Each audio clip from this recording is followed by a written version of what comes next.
What's going on? What's going on? It's your boy Dwayne Nettles, aka Mr. Nettles. I'm representing the Last and Hip Hop podcast. I'm gonna toss it to the left to my co-host. What's going on, y'all? This is Jose Rivera right here, man.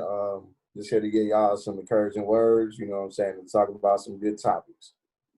Man, listen, man. It's your boy Maximilian, man. The coldest, the flyest. You know what I'm saying? Listen, I'm here. You know what I'm saying? Last and Hip Hop podcast. What's up? All right. So again, like my man said, collectively make the Last and Hip Hop podcast. Today's episode is episode 7, entitled "Life in the Bubble," when we're discussing all things NBA restart, some NBA activism. But we can get started like we normally do with what are you wearing? So I'm gonna toss it to my brother Max. He's gonna lead us off with what he's rocking today. Listen, man. Plain white tee. I just got out the shower. Listen, LA fitted on. Listen, you know how I'm carrying it, man. What's up, man? I'm here. Max like he at the swap meet, yeah. I'm at the swap meet, man. Listen, man. I'm about to, throw some signs. Matter of fact, look, it's gonna be a real Cali night. Look, it's gonna be a real Cali night. Look,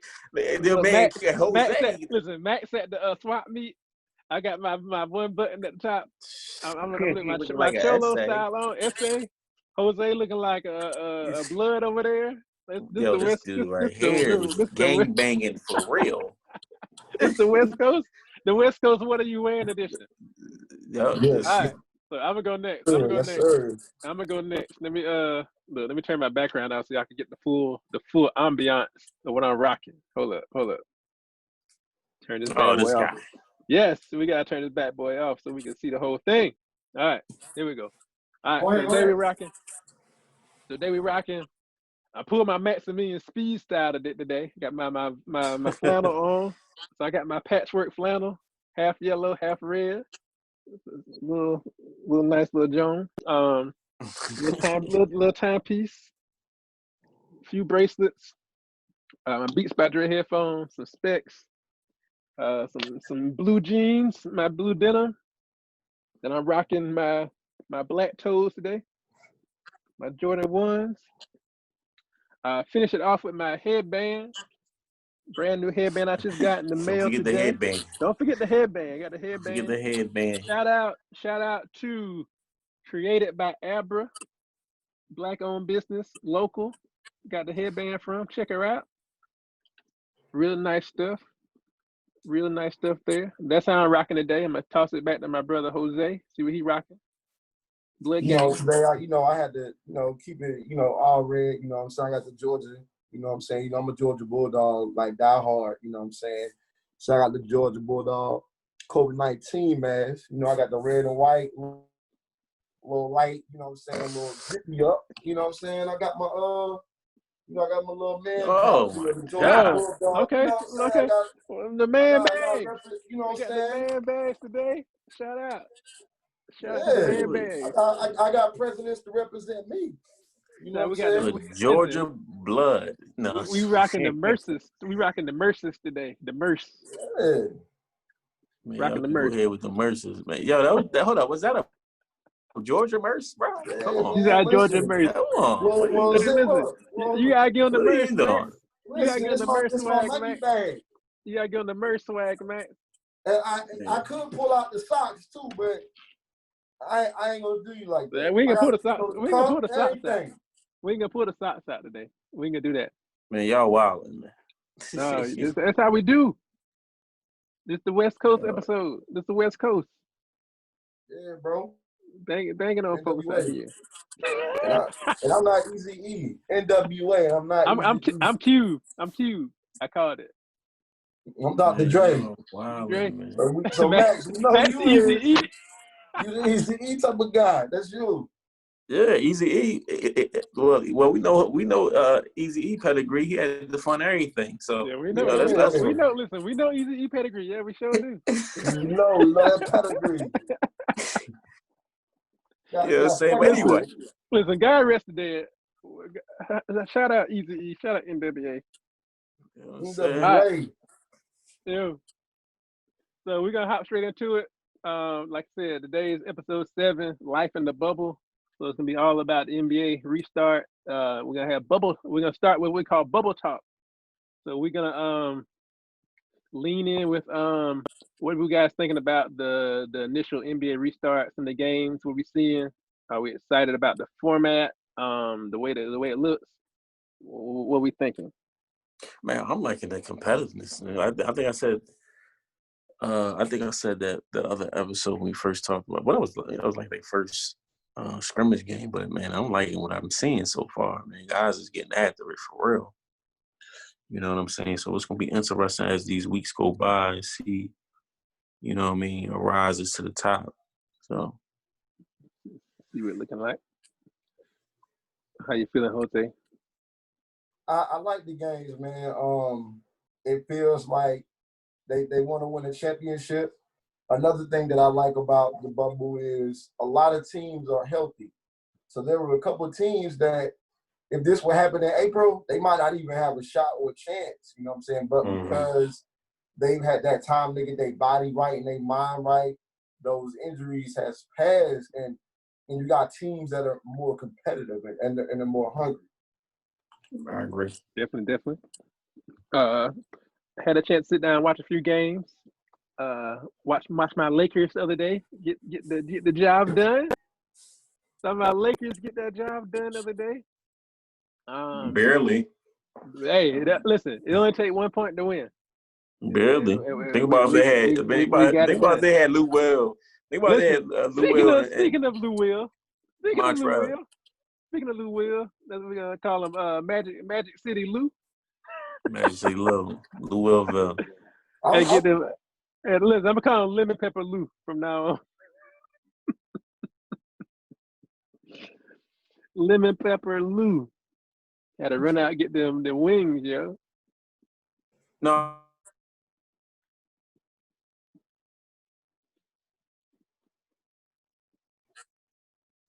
But yeah, from now on, I'm gonna call him Lemon Pepper Lou. No disrespect. Listen, man. Hey, we can only play with who's on the court. No, that's what I'm saying. They had Montreal and Lou. That's a, you know what I mean. That's we can't talk.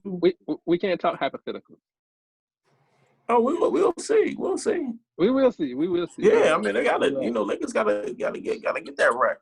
When all the Lakers, when all the Clippers are healthy. So Pat Bev was coming off the bench.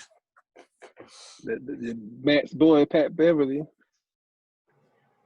You know what I mean? Yo, how y'all feeling about the virtual fans? Yeah.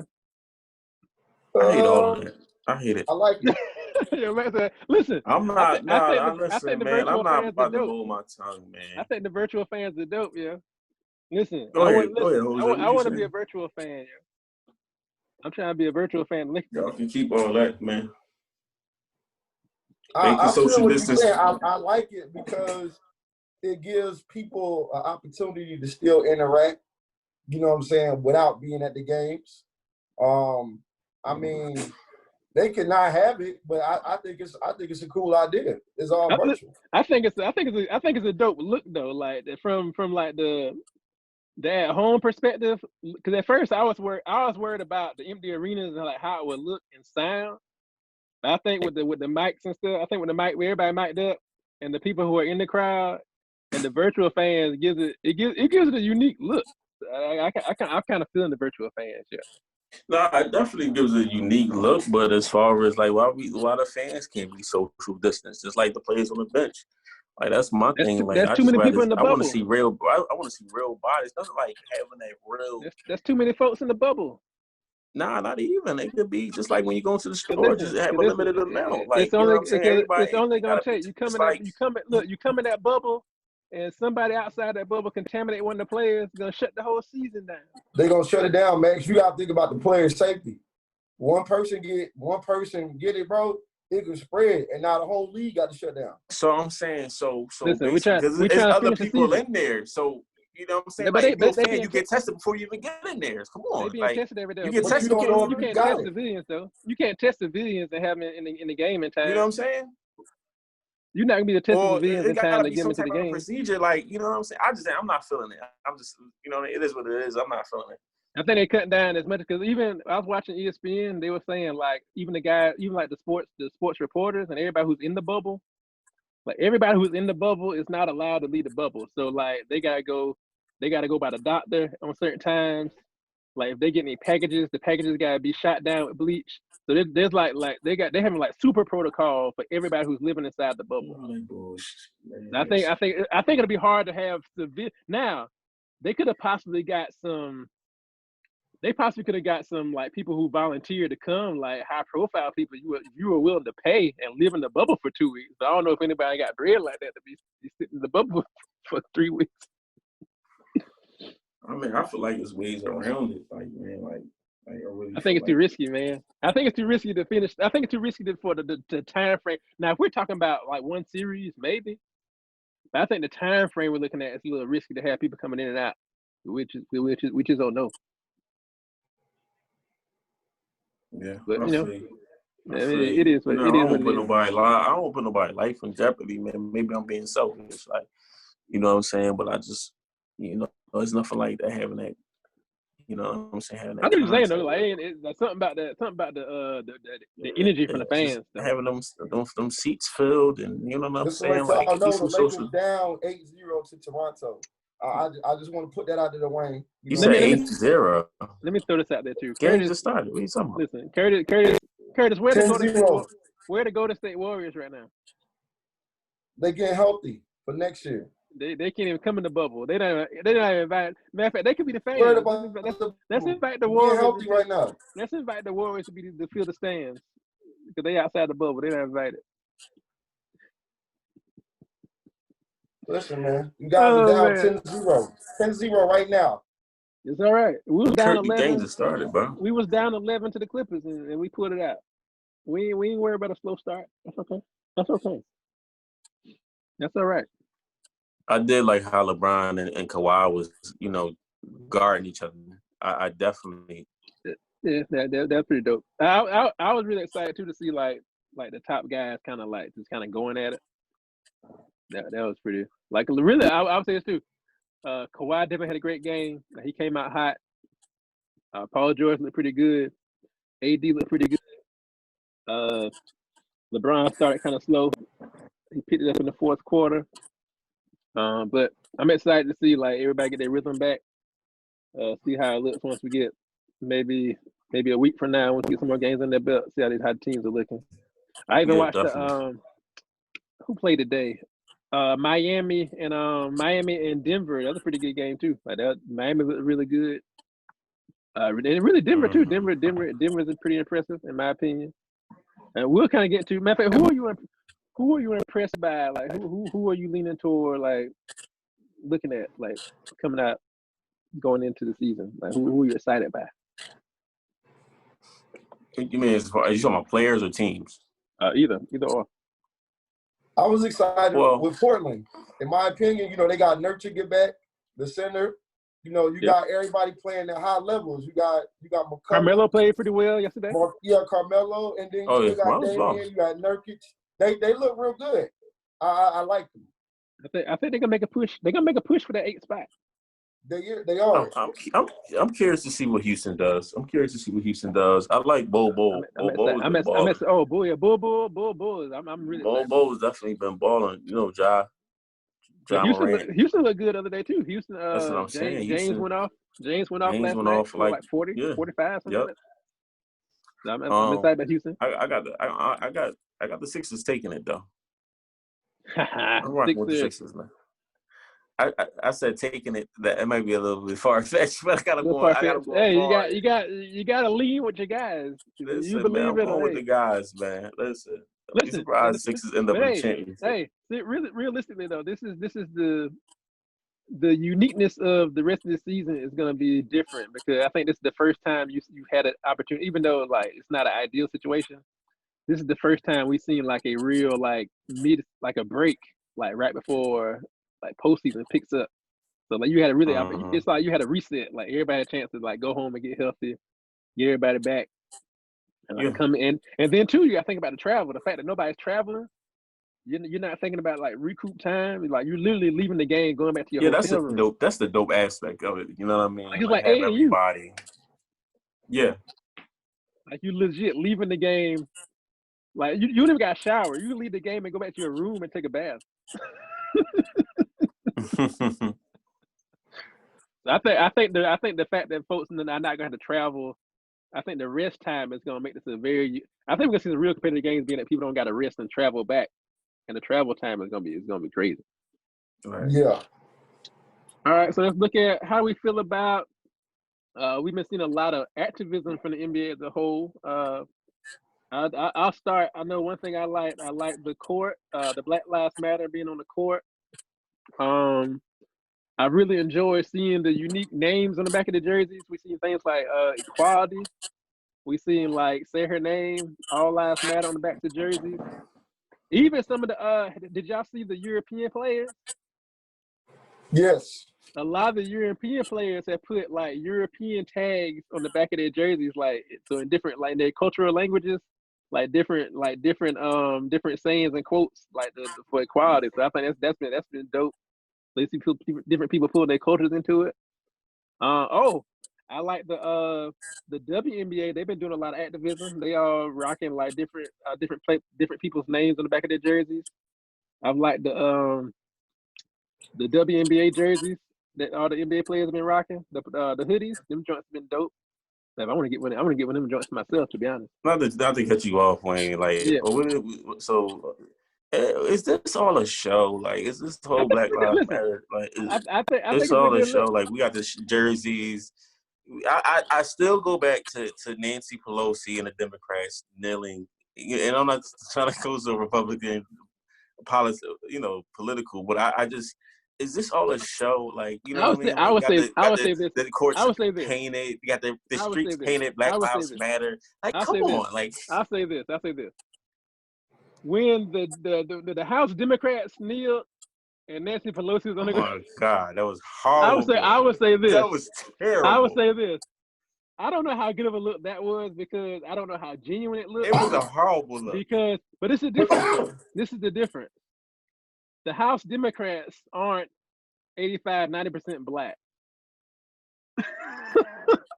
So it's a little bit different. There were some, but nobody's mad at Jim Clyburn for taking a knee.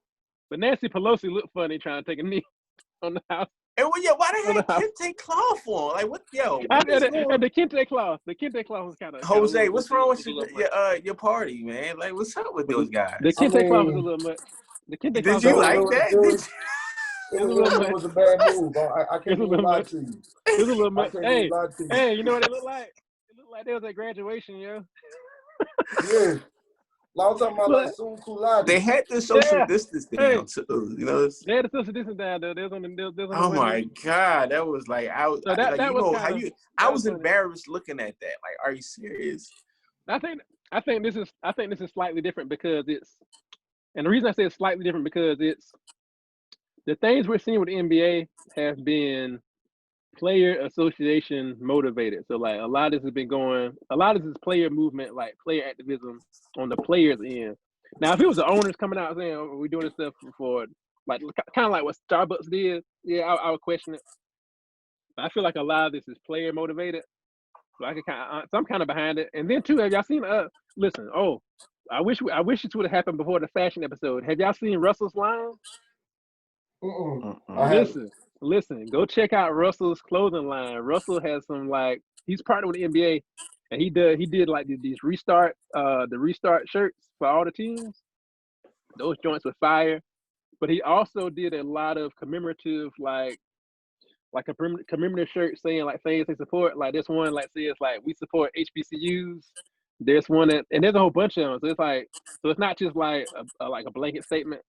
So it's kind of like it's like all these different sectors of Black Lives Matter they represent. And really, I think the dopest thing about them, they're dope. They're just dope in general. Like, look at Matt. Listen, Matt, go look the joints up first. Like, listen, go look them up first. It's like this is a fashion show. Like, the Black Lives Matter fashion show. Like, it's art. Like, you gotta get folks on your side, man. I dig it. Like, I dig it from a a artistic standpoint, but like, you know, was still in the comments, like, you know, arrest Breonna Taylor. Am I saying her name right? Breonna, yeah, Breonna. Am I saying her name right? You said it right.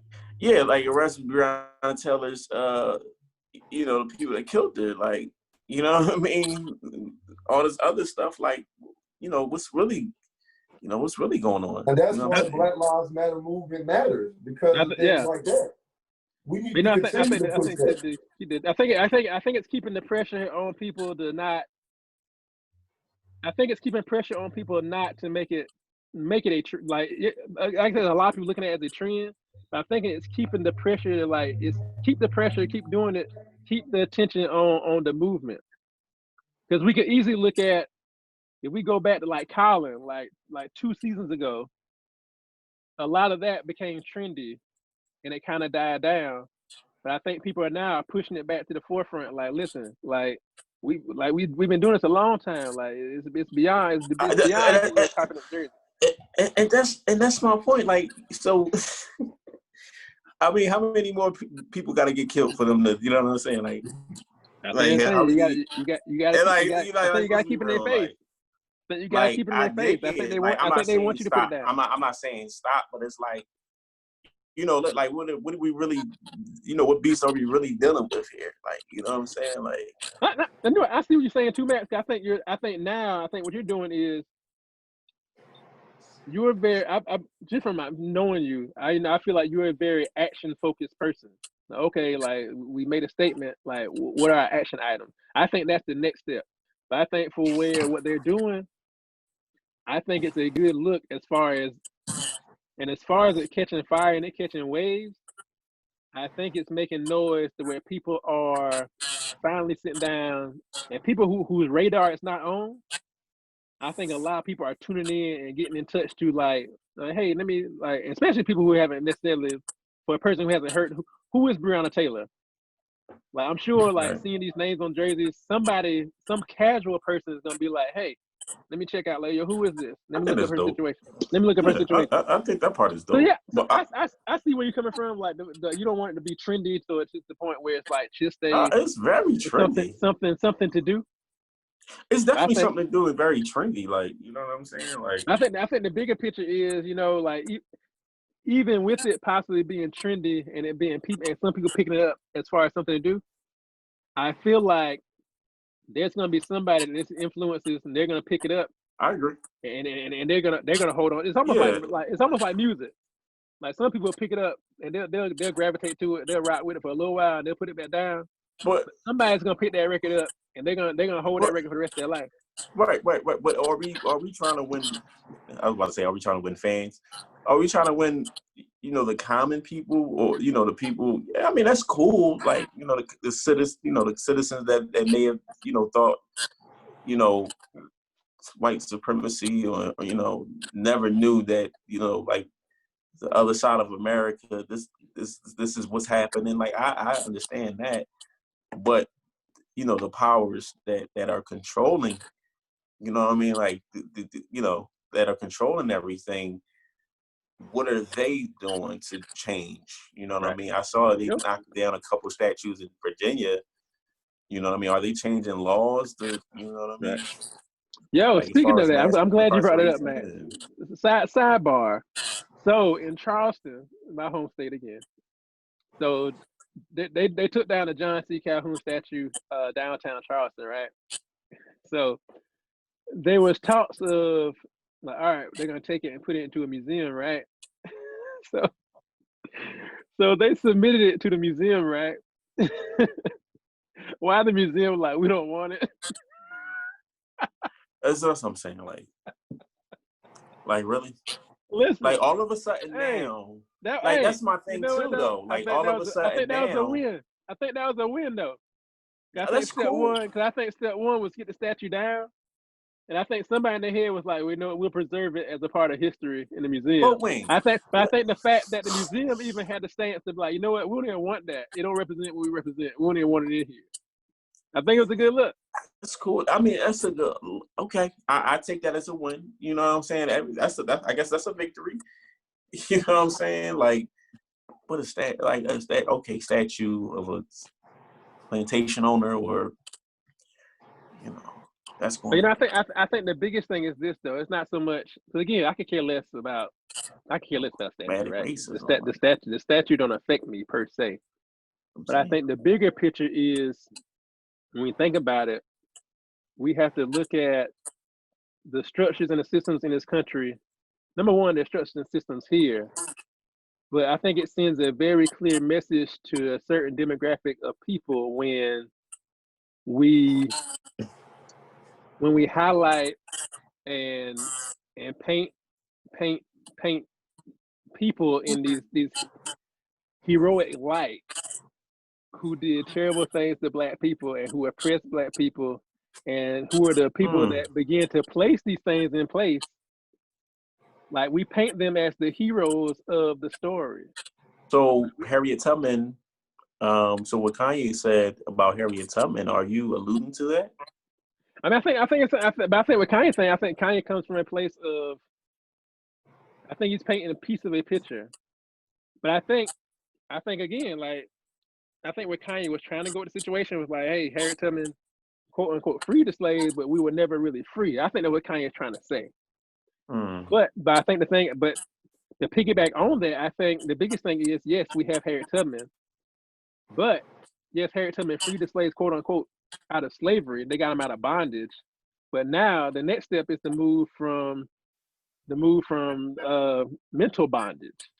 We need to get rid of these. We need to get rid of these racial images, because like it's a form of empowerment. It's a form of like, you know what? At least I have this. At least I have this to look at. But when you think about, like, if we have statues, like, there's plenty of people in this country who have done great things, who have operated on the right side of history, that you can immortalize and glorify. Why do we choose in this country, especially the South, why do we choose to glorify people that were opposite of what this country was truly about? They weren't about pushing forward the agenda for everybody. It was about pushing forward a very specific agenda for a very specific person who was very elite. I think even though they're symbolic things, I think they're small things to paint pictures for people to be like, hey, like, look, we're not going to tolerate this. Or to say things like, hey, this is not okay. Because I think it begins with small things. You look at small things like, oh, it's just a statue. Yeah, it's just a statue, but what does this statue represent? So if I could buy into what you represent, I could buy into what you're about. You know what I'm saying? So I think that's the biggest thing. Okay. So really, I think it's twofold. So I think we can look at a situation like that and say, hey, a statue, that's very small, but the deeper meaning behind it is what holds the most weight.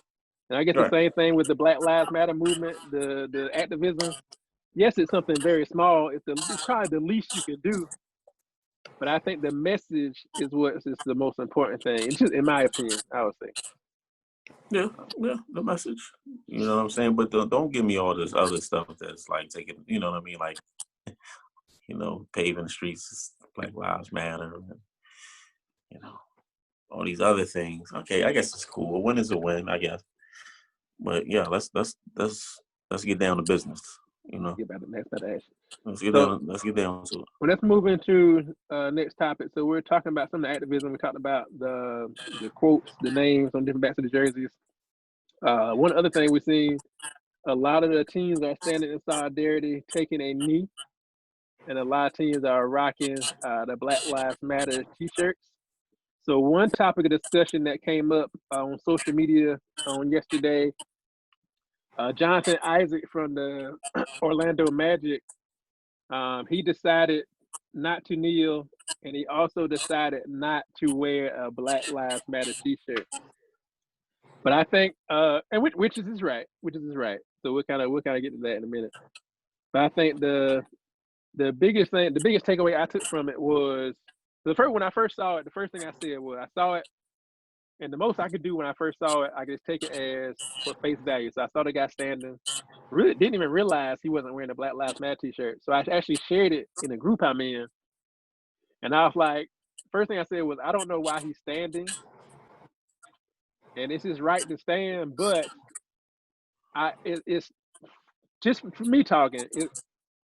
It's not a good look on the outside looking in. So I would like to hear his reasoning behind it. So for me, like his reasoning. You heard his reason. So I heard his reasoning, but to me, like it sounds. I don't know if I'm buying his reasoning behind it. It sounded a little all over the place. Because the reporter questioned him about it. She was like, "I noticed you didn't kneel," but then she called him on the fact that he wasn't wearing the shirt. So his response was, he felt like the movement was bigger than the shirt, which I agree. But then he also said, while during the anthem I was praying, so that's why I didn't kneel. And he felt like his life was what was his word? His life was backed by the gospel. So like therefore he was good. So he wasn't worried about it. Right. So I mean I see what he's saying, but I'm not sure if I'm buying his statement. I mean, what's not to buy? Like, I mean, it's basically he's coming from a faith-based. I think he got called on his stance, and his rationale didn't really line up with, because in my opinion, to take a faith-based stance from it and to say I support Black Lives Matter, I was like, well, if you were praying, why not wear the shirt? And I also thought, like, well, if you're praying, most people pray in the knees. Why not kneel and pray during the anthem and support your teammates if you're really about the action? And that's what I'm saying. It's like it has to be more into the Black Lives Matters movement, because you see, you start to see people that have different, they may feel a certain, being a Black person, feel like, listen, I'm not a big fan of the Black Lives Matter movement, but whatever Matt, their reasoning is. If he would have said that, I wouldn't have agreed with his statement, but I could have sat down on that because, okay, that's your stance. Like his stance, like he didn't take a side one way or the other, in my opinion. Well, yeah. I mean, because it seemed like, I'm for Black Lives, Matter. I was going to say matter. It was almost like I support Black Lives Matter, but it don't affect me, so I don't really care. I think right. So I agree with you. It's like, yo, you got to explain that a little bit more, because he was on the fence, like, I'm rocking with Black Lives, but it's something deeper. I think that's my thing. That's my thing. Right. I get what you're saying. I'm not so much mad at his action. Right. I'm upset. Let me not say that either. Not I'm upset because, like I said, like ideally, I would have liked to see him on his knees supporting his teammates as well, being that he was Black. So ideally, but again, I can't think for him either, and I can't make a decision for him. That's his right. But at the same time, I would have liked him to take a more clear stance on what he was doing. I think that's my thing. I agree with you on that. He could have been clear as far as, his reasoning behind, okay, if my faith was, the reason behind me standing up and not wearing the shirt. Okay, let me explain it to you, a little bit more so everybody can understand. I mean, because I'll be honest. I understand where you're coming from. I'll be honest. He's a young cat. So at 19, 20 years old, I can't 100% verify that I would have been down with the movement in that way either. But at the same time, I would have been like, I don't think wearing a shirt and kneeling is the answer to our problems. That's why I didn't do it. I would have taken ownership over why I chose not to do what I did. I don't think he took ownership over what he did. So I think he's stuck in the middle. Now he just looked like, I mean, I hate to say, I don't like to call people clowns, but he kind of looks like a clown because now he's like, okay, you're not supporting and you have no reason behind it. Like, no justifiable reason. You said you are, but you like, yeah, I mean, what are you doing? So I'm saying, him saying that, my faith is the reason, that you saying that's not good enough. Like, I need more than that. The reason I say that, because when I think about Black Lives Matter, not the organization, so to speak, but the message, and to see your teammates come together and to send a message, and for you to choose not to participate, and then say, well, I'm a faith-based person, I feel like the message behind Black Lives Matter is opposing something that is not faith-based. We're opposing oppression. We're opposing people being murdered. So we're opposing all these things that aren't God-like.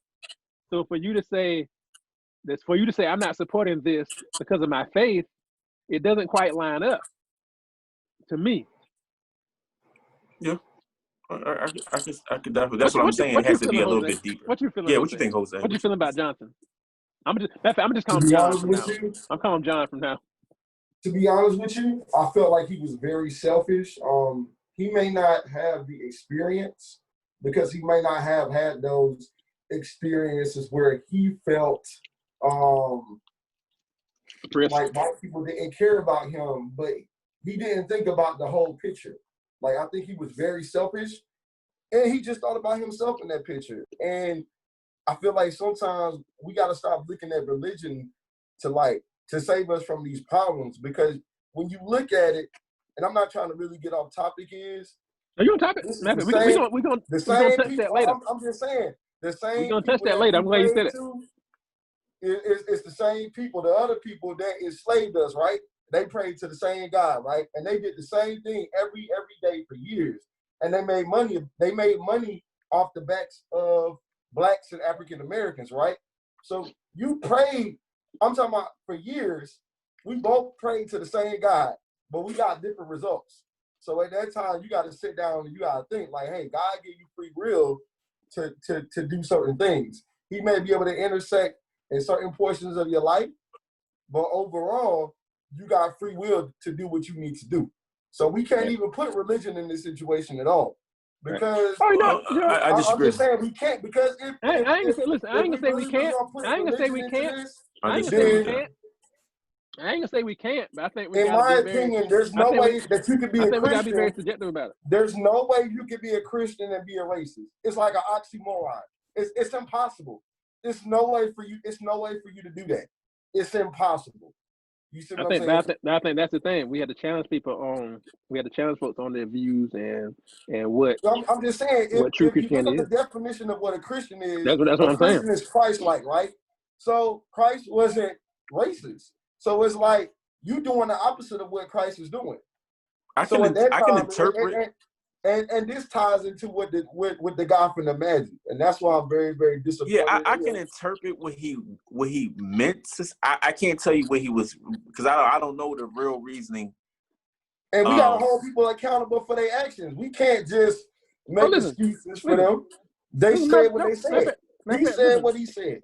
So now, but this is the thing about you gotta be accountable for your actions. But then it's not even that. It's not even that, because that's what I'm trying to do. Because like I said, it's not. I'm not going to victimize him for what he did. What I'm going to do, I'm going to hold you accountable. Okay, if you did whatever you did, I need you to explain it. For me, he doesn't have a stance. I would like. Right. So now it leaves me in a place where I'm confused about what you're doing. For example, the Miami game, Meyer Leonard, another player, chose not to kneel, right? So they asked him. They're like, "Yo, Meyer, why'd you choose not?" I'm gonna read a statement. Matter of fact, I'm gonna read a statement, which was very thoughtful, was very well said, very well spoken. Now I will say this: Meyer Leonard did not kneel, but he did wear the Black Lives Matter T-shirt, and his statement was. But then again, Meyer Leonard is also he's not black. He says, "I'm with Black Lives Matter movement. I love and support the military and my brother and the people who have fought to defend our rights in this country." So, number one, he initially comes out and says, "Well, I'm not gonna kneel during the anthem because my brother was in the military. I don't want to kneel." I'm gonna finish his statement. I'm sorry. I'm finishing his statement though. He says, "I'm a compassionate human being. I truly love all people. I can't fully comprehend how our world literally and figuratively have turned into black and white. There's a line in the sand, so to speak. If you're not kneeling, you're not with us, and that's not true. I will continue to use my platform, my voice, and my actions to show how much I care about African American culture and everyone. I will live my life to serve and impact others in a positive way." So with this situation, again, I don't necessarily agree with him not kneeling, but again, it's his choice to kneel or not kneel. But with him, at least I can say he did choose to wear the shirt. He did say, I support Black Lives Matter. He did say, I will use my platform to support. He also said, my brother's in the military, so I chose not to kneel during the anthem. So he gave me clear-cut reasons on why he felt compelled to stand. And I can sit down and I can have a conversation. If I were having a conversation with him, I could be like, yeah, okay, bro, I see that. I understand that. Because I don't expect everybody to kneel necessarily, but I just like some clarity. It's the Black Lives Matter movement. Do people see it as being more division? Like I hear all the positives, but are people taking it as, the Black Lives Matter movement, dividing us more, like Black supremacy type of thing? Like I think that's the thing though. I think the media will force you to believe that. They will try to say like, hey, it's gonna be almost in a situation where like you got, even with because think about it though, it's gonna be like you got your woke. It's like, well, you got your woke people, your activists, your non-activists, and they're gonna try to pit you against each other. But I think the biggest thing is the message, and then from the message you have, okay, how do we get action after this? Right. Yeah, and that's my thing. Like, why wouldn't someone not want to? It's everybody is with us. This is something. Police brutality and cops killing blacks, and this is something. When you look at the protests, I saw a whole all races. I saw all races protesting for Black lives. So, what's really, when somebody is opposed to Black Lives Matter, are they coming from like, okay, is it just singling out Black people? Like, are they, do they have it misconstrued? Is the message being misconstrued in a way? No, that's why people are standing and like, listen, go ahead. When somebody opposes Black Lives Matter, in my opinion, they don't want to fix the problem, and they want to continue to use systematic racism towards Black people. Like sure? it's common sense. There's a problem, it needs to be fixed.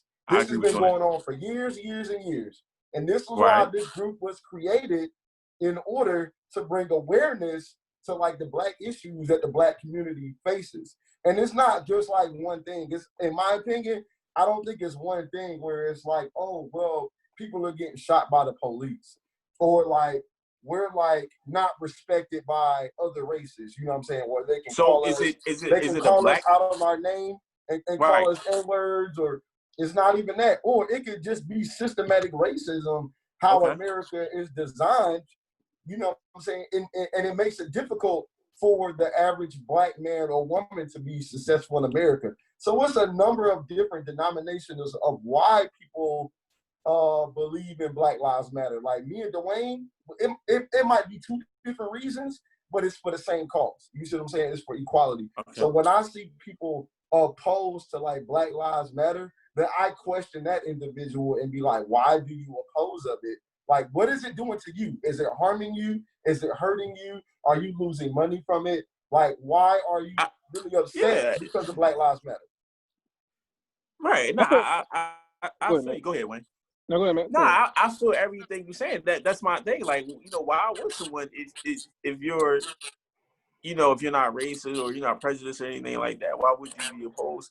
I'm saying it has to be something more into it. We talk about Jonathan Isaac, him not explaining where he came from. Well, Miles Leonard, he said, well, my brother was in the service.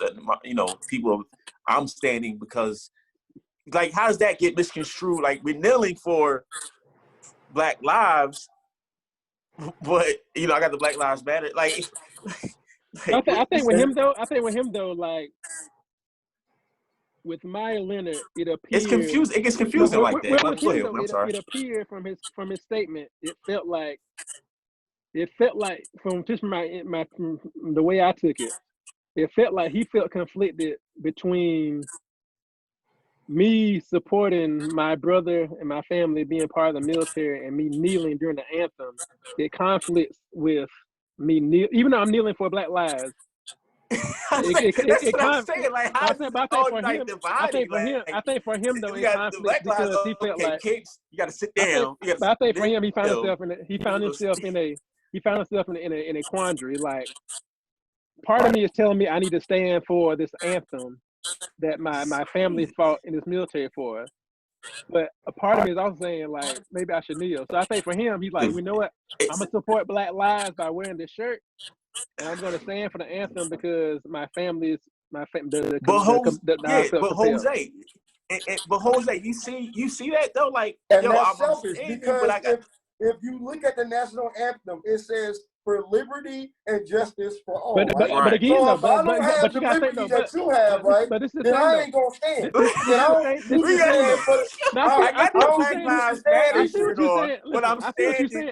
feel what you're saying. It says liberty and justice for all. Is it more division? So my question is it more division? Like, is the Black Lives Matter movement creating more division? And is that the reason why people aren't? I don't think that's what it. I think it's starting to. I think this even what happening right now. I think the movement, what it does, it start the conversation. Okay. Because it's even like this, simply by these dudes wearing these shirts, people are choosing to kneel. Some people choosing not to kneel. It's starting a genuine conversation amongst people to hash out and get some of these things out and get these ideas. And so for the first time, a lot of people had this conversation when they would have never had it before. So why are people, and another question, like, okay, like I said, we see all these different groups. It's a conversation now. So when people say all lives matter, it's okay, so all lives matter. We have a conversation, but listen, I said a long time ago, when people, we have a conversation though. I think this is what I said a long time ago. If I say Black Lives Matter, and your response to me is if you take an apprehensive approach and say, "What do you mean all lives matter?" Now, why are people getting this misconstrued though? But I think this is the thing though. People that say that take it as if someone's saying Black Lives Matter more. But this is the other thing. I think the bigger thing. This is the part where I'm about to hit something. I might go somewhere with this. It's not that I'm saying Black Lives Matter more. What I'm saying is, but honestly, I'm saying Black Lives Matter. But the reason I'm saying that is because, unfortunately, White Lives Matter more is a true statement in this country. So I'm saying Black Lives Matter because I'm saying it, and it's unfortunate. It's unfortunate I gotta rock a t-shirt, I gotta take a knee, and I gotta say, look at me in 2020 to be like, listen. And again, what Michael Che said it well. It's like, listen, we just starting the conversation that matters. It's like, how sad is it that, and not even on our end, how sad is it that when I say Black Lives Matter, it's a controversial statement. The fact that me saying, don't beat me, don't treat me wrong. Listen, go back to the 40s, 50s, and 60s. People saying, give me civil rights, not even equal. Give me don't fuck with me. Just don't impede my livelihood. That's all. Listen, I'm willing to bet you in 1950, 1960, if you'd have told Black people, like, you know what, we just not gonna mess with y'all no more. We gonna give y'all equal nothing, but we not gonna impede y'all life. I'm willing to bet you 90% of Black people would have been like, you know what, I'll take that because I can live. Because you know what, I'm gonna scrap and get what I need to get. Just don't stop me from what I'm doing. And that's the craziest part. The fact that people, and like I said, I think Black Lives Matter is simply a shoot off of the civil rights movement. We have people back then, very young people that were saying, hey, this ain't right. We trying to move forward. We trying to do this. We trying to do that. And we're trying to do it in a civil way. We're not, because let's think about it. It'll be one thing if oppressed people were out here wreaking holy hell. Like, you know what, I'm fucking shit up until you give me what I want. Like, these people out here just trying to live life. They ain't rebelling. Right. The biggest thing the biggest thing you've seen is a riot, and the riots are happening out of sheer frustration. Yeah, it's right and wrong. I think it's the thing though. I think people are quick to look at Black Lives Matter and not so much, like I said, not so much the organization, but the idea of it as it's almost like, how dare you say that? What do you mean? Like you guys matter, but it ain't true. Yeah, like that's the thing. Like you know, like the Black Lives Matter, that statement is definitely getting misconstrued. You know what I'm saying? But I think that's what the enemy wants you to think. Right, and you see, you know, you see the like you just said, like all these things happening to Black people through history. You know what I'm saying? So how would that get misinterpreted? You know what I mean? But you gotta look at it's definitely American principles. If it says for liberty and justice for all, but this particular group it doesn't apply to, how can you tell me that Black lives do matter when it doesn't? You're telling me that's a good point. That's a great point. But hey, I'm about to challenge something too. We gotta think about think about these words, and we gotta think about when these words was written, and not only when they were written, who wrote them. We had a conversation briefly about it yesterday. Life, liberty, pursuit of happiness, justice for all. We gotta think about it. When those words were written, we talk about the 3/5 compromise. Black people weren't viewed as people. You were property. So when it says all, you weren't included in that because you weren't a person anyway. So when I say all, I'm talking about me. Me and mine. To be honest, not even me and mine. I'm talking about white men, because that didn't even include women back then. You gotta think, women got the right to vote recently. Right. Listen, and to be honest, you know what's crazy? Just property. You know what's crazy? They have brainwashed. Listen, if we're not careful, white supremacists, and when I say white supremacists, I'm speaking specifically the elite white men. White men are in the business of brainwashing. They have brainwashed. Listen. Hold on, Wayne. Hold on. Say that, you're touching something real deep. I need you to get your service together. So think about it. So white men, white elite men have been in the business of brainwashing from the time they got here. They started with even themselves. I think the only people who really know what's going on, to be honest, are the white men who are at the very top historically. Because step one was, all right, I'm gonna brainwash the rest of these white people first. I'm gonna trick you guys into believing. You know what? These people aren't human. So therefore, you don't need to feel bad about mistreating them. They're property. Don't feel bad about it. So I brainwashed them first. And once I believe that, I can treat you less than because I don't view you as a person. So that was step one.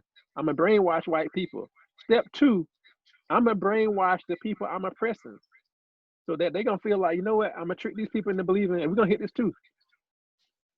When we talk about Christianity, I'm gonna trick these people into believing, you know what? If I can convince you that, you know what, if you're a good servant, if you're a good slave, you're gonna get your reward after you leave here. So I'm gonna brainwash them. So but listen, the thing about it, it's about brainwashing. All this stuff is lies. So I'm gonna brainwash them. So listen, and then think even their own. Think about white women. I'm gonna brainwash you too, because I'm gonna convince you to believe that, you know what, you on the same level as me. You're not. You can't vote. You ain't got no rights. You this far away from being a slave yourself. You have no rights either. You just beside about me. American. It sounds like the forefathers put this together. It sounds about right. You just beside me. But look, I'm gonna convince you too. I'm gonna convince you that you're better than them. So you gonna, in your head, you got an idea that you got some rights too. You don't got no rights either. Your rights are tied. All your privileges are tied to me. So elite white men have been in the business of brainwashing from day one. Listen, let's keep it strictly in the founder of this country. The founder of this country is the most privileged thing in the world. So you have people in Europe who felt like, you know what, I don't want to pay taxes no more. That's beneath me. I'm about to leave. People get up, get on their boats, leave, come to another country. Mind you, that people are already here. I discovered this place. I take over, not even take over. First I come in okay, let me see what I can get out of the people here, because I don't know this land. I don't know how to grow stuff here. I don't know how to live here. I don't know the terrain. Let me learn first. So hey, y'all people who are here, teach me about this land. Teach me how to grow. Teach me how to do all this stuff, right? And once I gain the knowledge I need, then I'm gonna get rid of y'all. So I'm gonna kill who I don't want, and the rest of y'all could be servants. Y'all can do whatever to serve me, but y'all serve y'all purpose. I got the knowledge I need, and I'm gonna bring all my work and my labor over with me, and I'm gonna found a new country simply because, and I'm gonna found it on. Look, number one, a country founded by immigrants, people that weren't here, life, liberty, pursuit of happiness, all this other stuff. That stuff only applies to the people that wrote that down. Them and only them. Mm-hmm. So I think just with the foundations of this country and the things they're founded on, and for people to lean back on, we're gonna lean back on the Constitution. We're gonna lean back on the Bill of Rights. We're gonna lean back on all these things and all these pretty words that sound good, but we don't think about the context. And I think the context is what the most powerful thing. And that's why I'm so bad. And again, I'm not going to vilify Jonathan Isaac, because he's a young man, and I'm pretty sure he doesn't necessarily understand the severity of what he's doing yet. But I think the biggest thing is not the words, not the action. The biggest thing is the context. Because I could take those words and I could say them, and I could read them. I'm like, oh, I agree. And I can say, I agree with this. This is well written. But we got to think about context and who it applies to. So when Jonathan Isaac stands and chooses not to wear a Black Lives Matter t-shirt when he is Black, it sends a very clear message. Even though it may not be his intention, it sends a very clear message to a lot of people that really says, you ain't down for this. It's a lot of but Wayne, it's not only him, but it's a lot of people that's not for Black Lives Matter. And I want to know, it is, you know, the reasonings behind. I have my reasonings why, you know, some, but again, you know that. But I think that's the power of it, though. For a person who says I support Black Lives Matter, and that person still chooses not to take a knee or wear the shirt, it has to be something deeper there. Now it has that, and that's why I don't believe him. I think it is something deep. But I think for us, being that we're in the minority, being that we have so much against us, I think we have no room for loose ends. If you are down and you're supporting, we almost need everybody to be collectively on the same front. Or our message comes off as, it comes out, and like you said, it leads to where a lot of people are going. Like, oh, they ain't serious. This is the show. The people that say they're about it, right? But and I think a lot of, and you know what too, and I'm not going to keep it long, but this is what I have to say now. You bring up some good points, because, like you said, the forefathers, you know, did a lot of manipulating, a lot of brainwashing, and I feel like you could do the same thing when it comes to something positive, just like, you know, so people are like, oh no, you know, that's Black supremacy, and you know, have all these things going on, and not knowing. Yeah, like and not know like what's really going on. No, and that questions. Okay, so we have to question. You know, that's why we question. That's probably why people question Black Lives Matter, because of that. Like, you know, it could be the powers that be putting these little, you know, in people's heads, and you know, start questioning like, hold on, what's going on? Really you know what I mean? Are they you know, setting it all up? You know what I mean? Right. Well, yeah, it is what it is. I mean, I think this is a really good conversation. Definitely a conversation worth having. And I think the reason everybody's doing this is to spark these conversations and to have the dialogue and to break it down and really see where everything stands. So let's move to our next segment. We're gonna move into the false narrative. And we were having a real hard time figuring out what's the false narrative for this episode. And then because we agree, because we've been agreeing on talking about Jonathan Isaac really sparked something in my brain when I was thinking about it.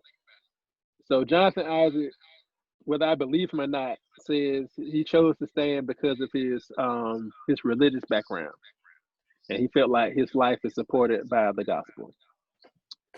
So that got me to thinking about faith and, you know, the gospel, and, you know, the idea of thinking, you know, everything's gonna be all right if you're doing things for the right reasons, things will work themselves out. So it got me thinking on that premise. So I came to the conclusion that a lot of people look at God being a distraction from the issue at hand. So I felt like our false narrative today should be God is not the God and faithfulness is not meant to be a distraction from the problems and the issues that are at hand. So I'll start. I think I came to this conclusion because, and it really tied back to something I hear a lot. A lot of people say, like, as long as you have faith, everything will work itself out. Things will be good. And I think that's it's a very cliche statement, but I also think that's a very, even from a faith-based standpoint, I think it's a very dangerous statement if we don't take that statement in context, because we also see that faith without work is dead, right? So I think faith itself is the belief in something you can't see. But at the same time, we're thinking from a holy context. We think about God as all-knowing, God is all-powerful, but we also have to operate from a space where God gives you your gifts, God gives you abilities, God gives you, and He also gives you free will. So God equips you with tools to make moves on His behalf. So with that being said, I can take the stance of, as long as I live my life right, things are gonna work themselves out. But at the same time, if I'm present and I see issues and I see racial bigotry and I see things that aren't of God, I almost feel it's my I need to put forth some effort to battle these things, right? God has given me the ability to speak. God has given, even with our show, God has given me the ability to be able to speak. God has given me this platform. I will be doing Him a disservice to not use my gifts to talk about these things on this platform. You see what I'm saying? Right. What are you feeling, Jose? I see Jose there. He's pondering.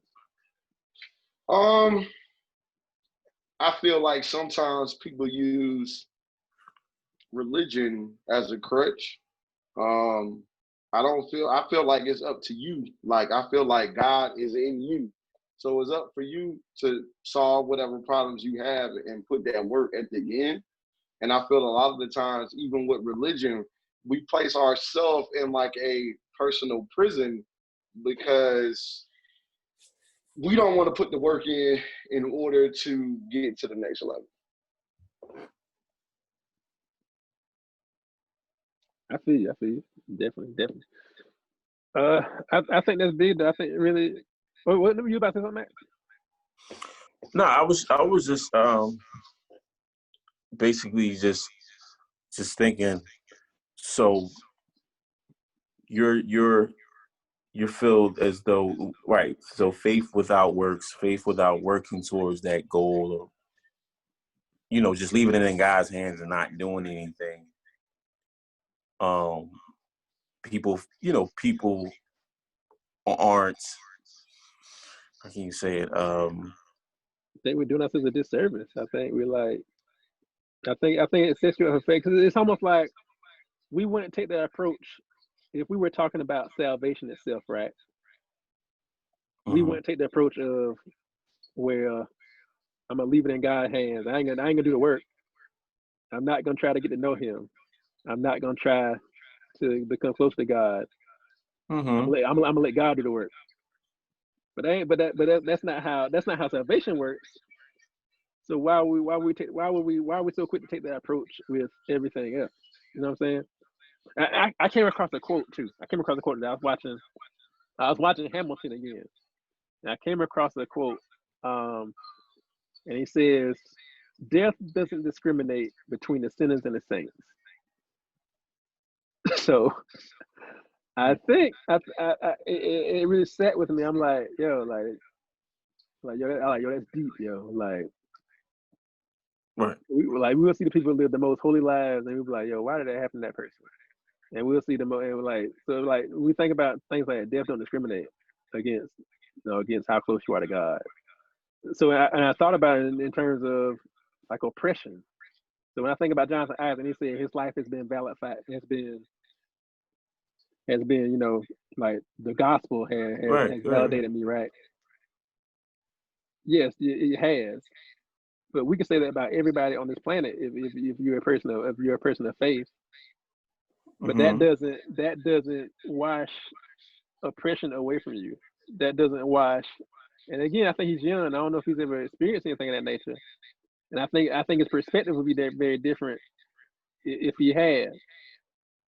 But I don't think that washes you away because you can't necessarily relate to it. The same thing with white privilege. The same thing with white people. But did he say that he didn't relate to it though? I hear you say that. But he didn't say it. But I just feel like when he says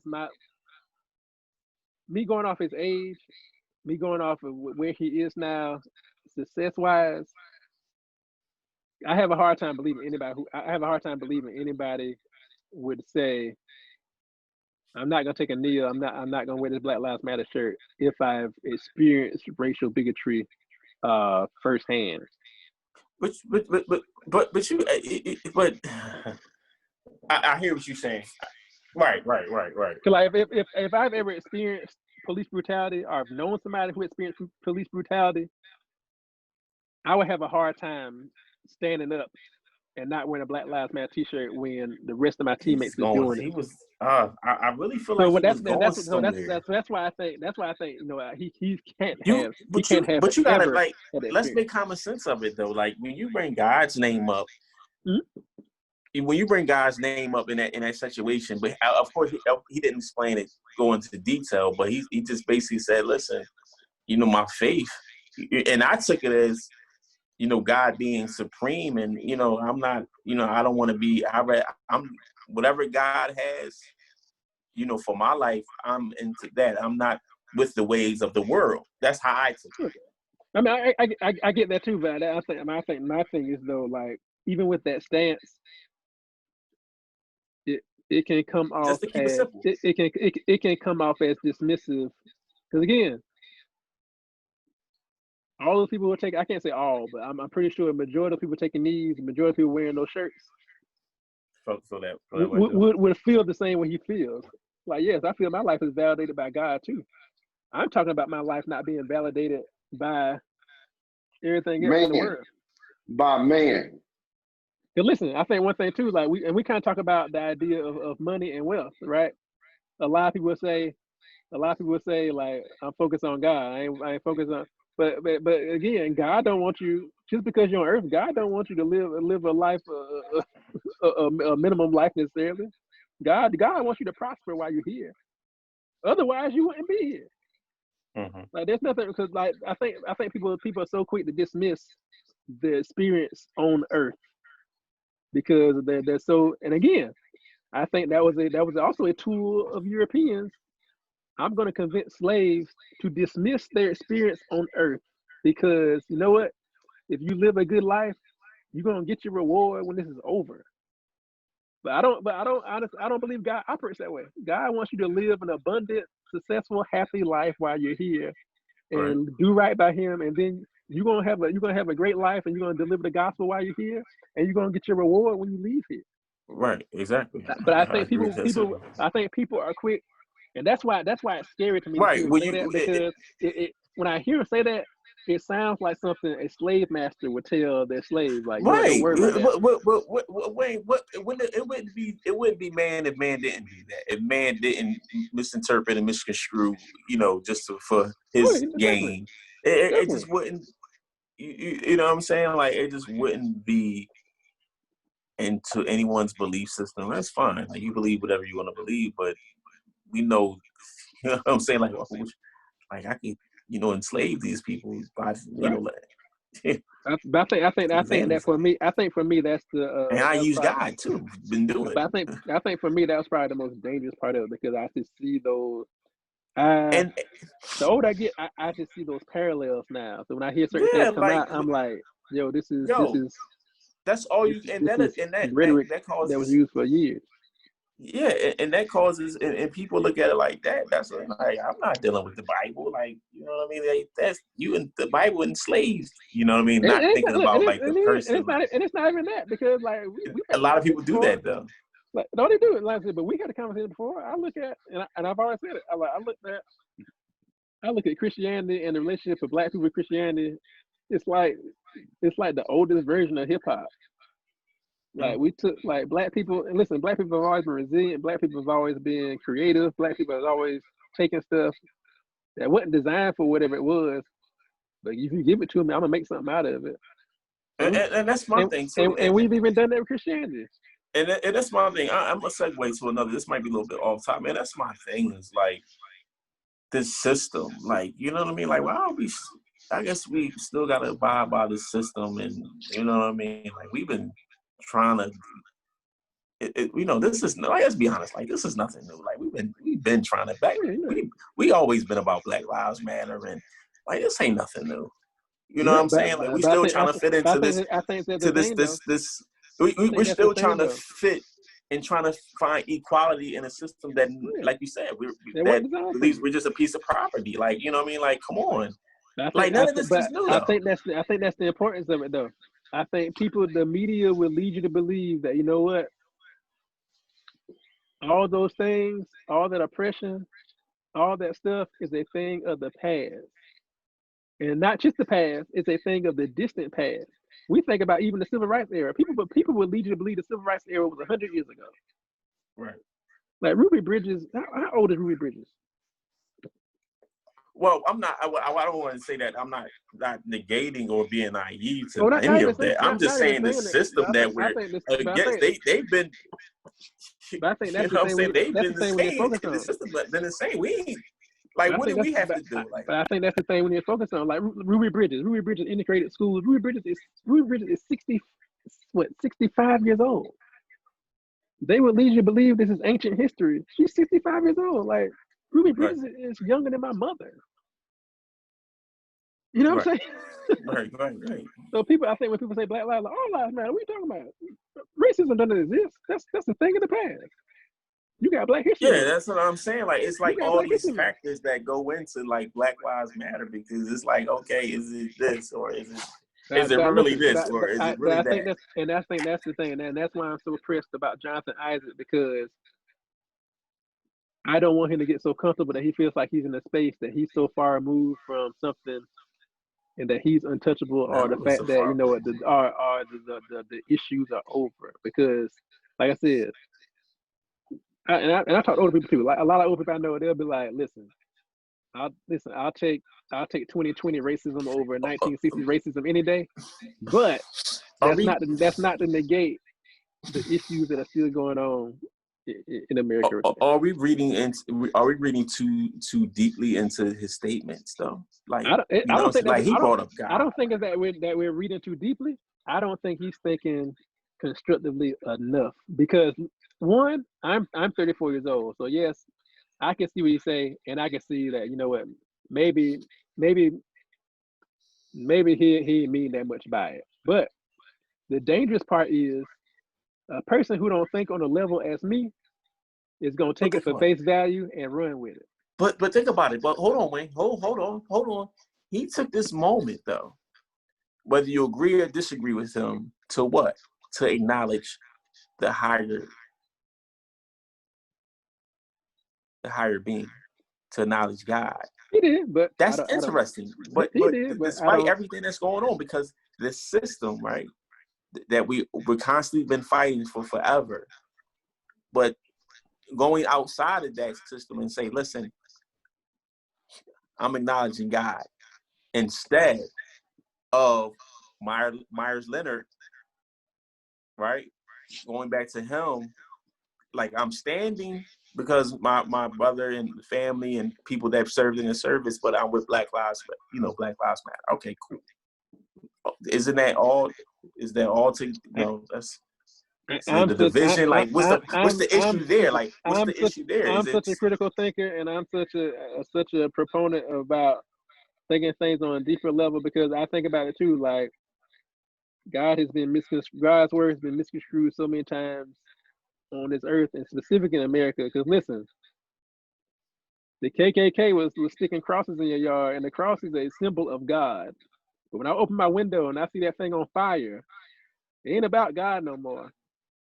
But I brought up Myers Leonard because are we picking it? Does he have to pick and choose? Like, yo, I'm for the flag because of my people, but I'm for Black Lives. Like, what? They're picking and choosing. So Jonathan Isaac, but listen, I'm not worried about none of that. Listen, I'm going to the higher power that sees fit, not the system that already sees. Now, I'm not saying this is what he thought, but I'm just trying to make sense of why he would say, why he would acknowledge God over all of it. I can see why he would say that, but at the same time, I think people are quick to dismiss the power they have in themselves. And again, that's where my false narrative came from. We're quick to throw everything on God and dismiss the work that needs to be done on our end. Like, God gives us gifts, God gives us power, God gives us platforms. I feel like God gives you those things. He puts you in position.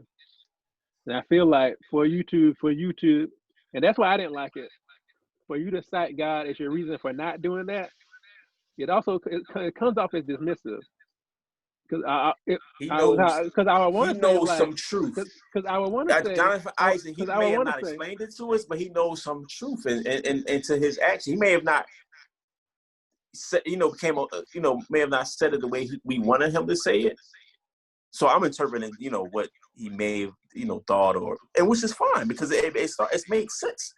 And it's like, power to him to look, on a deeper note. Like, listen, I'm gonna give credit to God instead of this system that we got to keep, that we've been trying to go against since forever. Nah, I'm gonna go to the highest source that sees me as what? What's the Bible verse came to my head about us being? I know what you meant. God is in us. But I think that, listen, I think with him, I think the dangerous part is,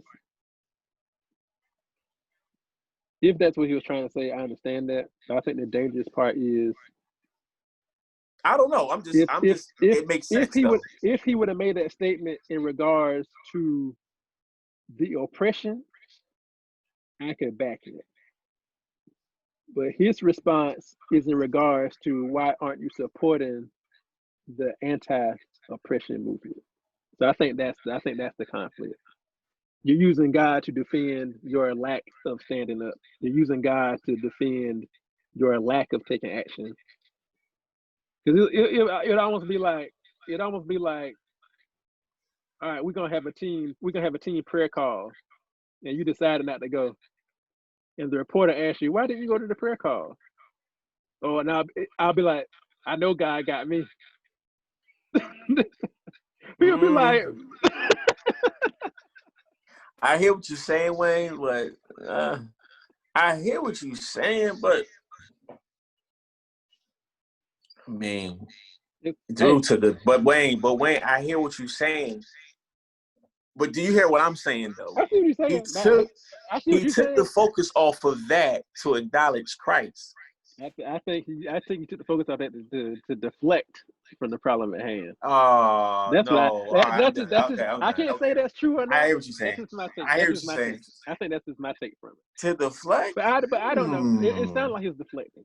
Nah, I'm gonna leave it at that. I'm gonna leave it at that. I'm gonna leave it at. Listen, I'm gonna leave it at that. Sounds like he's deflecting. But it's been a good conversation. Wayne, you know better. Come on, don't do that. Hey, he know better. Come on. Hey, he's a clown. He's a clown. I ain't gonna call him. Listen. Hold on. We can agree to this. I don't want to be long-winded. We on a time frame. I ain't gonna call him a clown because he young, he informed. We with iHeartRadio now, so we got a time frame. Yes, we we're gonna say that in a minute. Shameless plug. They're gonna be a shameless plug. All right, so we're gonna wrap there. But again, this is what the platform is for: to have conversation, to have dialogue, to bounce ideas back and forth. Please share with us in the comments when we post this. Let us know your thoughts. What do you feel? How do you feel about Jonathan Isaac? How do you feel about Myles Leonard? And just your takes on the conversation we had in general. So let's move into, before we wrap this thing up, let's move into the shameless plug. Let's throw it to Max first. Shameless plug. You know what I was thinking about? What up? I was thinking about top five. Oh, well, we did. Thank you, Matt. I'm jumping ahead of myself. we got to do my top five. My top five. So life in the bubble. So before we wrap up, my top five.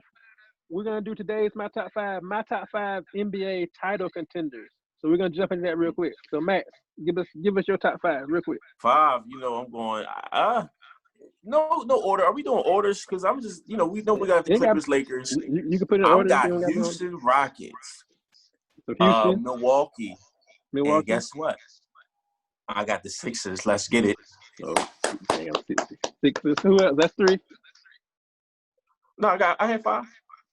So you said what you said? You said Lakers. I got Lakers, Clippers, of course. Okay, there you go. That's fine. Yeah, Lakers, Clippers, Houston, Milwaukee, Philly. Okay, all right. Yes, get it. Who you got, Jose? I got Clippers, LA, Bucks, Denver. Whoa. Ooh, okay. Ooh, I kind of thought about them too. Okay, all right. We got different. Who your fifth? I like that. Oh, Houston. Denver is scared right now. Denver is scary. I like Denver too. I like Denver. Yo, Denver. Remember last year they gave the Trailblazers some work. Some trouble, yeah. Then you got Bull now. You got Jokic. Michael Porter. Listen. They're gonna be very good. Denver didn't make my top five. They were on the bubble. No puns intended. So I didn't roll with Denver. So my top five. Listen, real scary team that I watched play today.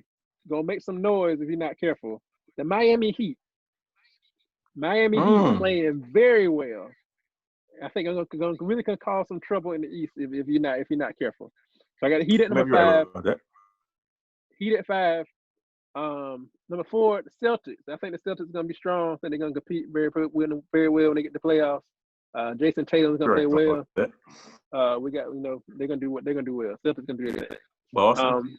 Three, Boston at four. Three, LA Clippers. You can't bet against Kawhi, Paul George, Lemon Pepper Lou when he gets back. You can't really bet against him. Oh shit! All right, I'm back. So you can't really bet against Clippers. Number two, Milwaukee Bucks. Giannis playing very well. Chris Middleton. I think they're gonna make some noise in the East. Don't gotta contend with Kawhi Leonard in Toronto this year. So I think they're gonna do pretty well. As long as if they can get through the Heat, I think they'll make it to the finals. And number one, I gotta roll with my boys, the Los Angeles Lakers. I'm picking the Los Angeles Lakers to take it this year. Listen, this is what I'm gonna say. How far the Lakers go this season is gonna depend on how well they play. If they play well, LeBron shows up, AD shows up. Yeah, I agree with that. If Kuz plays well, the role players do their job, I think the Lakers are going to be the team to beat. So the Lakers go as far as they want to go this season. So I'm rocking with the Lakers. Hope they take it all, but that's my top five. Lakers, Bucks, Clippers, Celtics, and Heat. All right, so now we'll jump into our shameless plug. So Max, jump to it. What you about to plug? Shameless plug. Hey. Shameless plug. Hey, congratulations. iHeartRadio. All right, shout out. Last and HipHop podcast now available on iHeartRadio. Big good look. Thanks to everybody who's been supporting us. You can now check us out on iHeartRadio. So please go over there and like, subscribe, and follow us and listen. But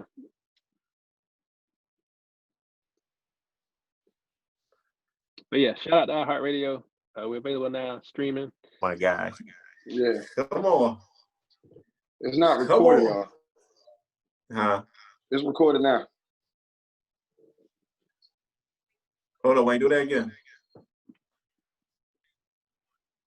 Congratulations, guys. iHeartRadio. Yes, sir. Now available, now streaming. Please go check us out. Oh, shout out! We are now at 500 followers on the IG page. Definitely. So appreciate the support. Hey, it's good to have Jose back. Jose back in the building, man. Jose back, Blood Gang. Yeah, appreciate that, man. Radio. Support, man. Kurt been absent. Jose, what's been going on? You all right? Good, I'm good, man. That's good. That's good to hear, man. We glad to see you back. Corona season. Corona season, Jose. That. But shout out to supporters. We appreciate it. Thanks for all the support thus far. Look forward to much more growth.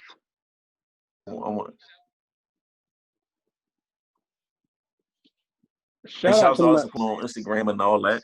Definitely. But shout out to my brother. Shout out to Max. Shout out to King Jose.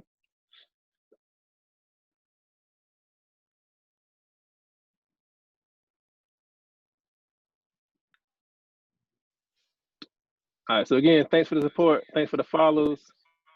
Continue to check us out. Sure. From myself, Max, King Jose. Yes, sir. The Last HipHop Podcast. One time. We'll see y'all later. Peace. One time.